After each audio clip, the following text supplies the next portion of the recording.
I mean, I think on a similar tangent, like I'm really interested just like in your own like prose trajectory, because you studied creative writing in university, but my understanding is that like you took fiction courses and you also studied film, but you didn't take creative nonfiction or like memoir based courses. So like I'm curious about like how nonfiction became the route that when you entered the realm of prose you decided to focus in on and hone that for like your concurrent projects.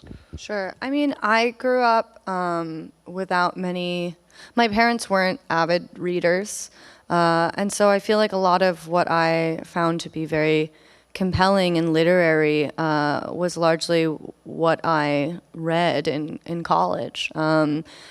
And at the time, you know, I felt like because I was largely raised by an ESL parent and two parents that never graduated college, I was never going to write like Nabokov. You know, I wasn't going to have this like certain type of, or like Marilyn Robinson. I wasn't going to have this like verbose, like very highly intelligent style in a way.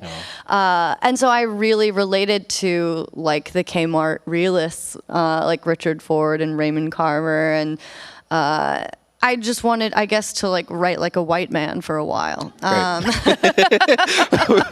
because that was what felt literary to me. And I think that I always felt like, you know, my story or being mixed race, it would just take too long to explain, you know, that I just wanted my characters to be neutral and defined by their actions. And, you know, the more that I think about it, I think I never felt like as an Asian American mixed race woman that I could be a main character.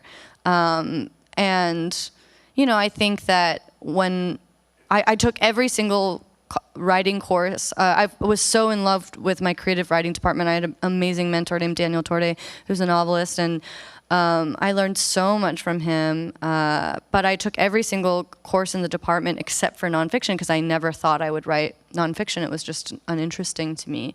It just didn't feel literary to be Korean American.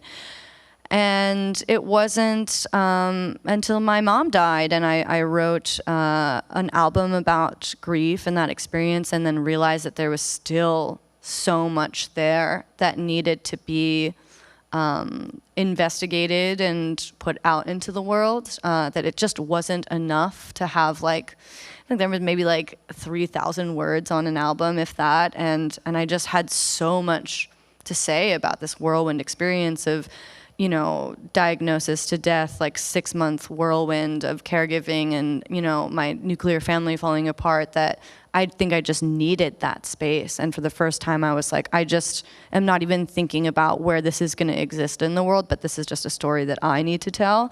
And I think that kind of gave me the freedom to start exploring nonfiction.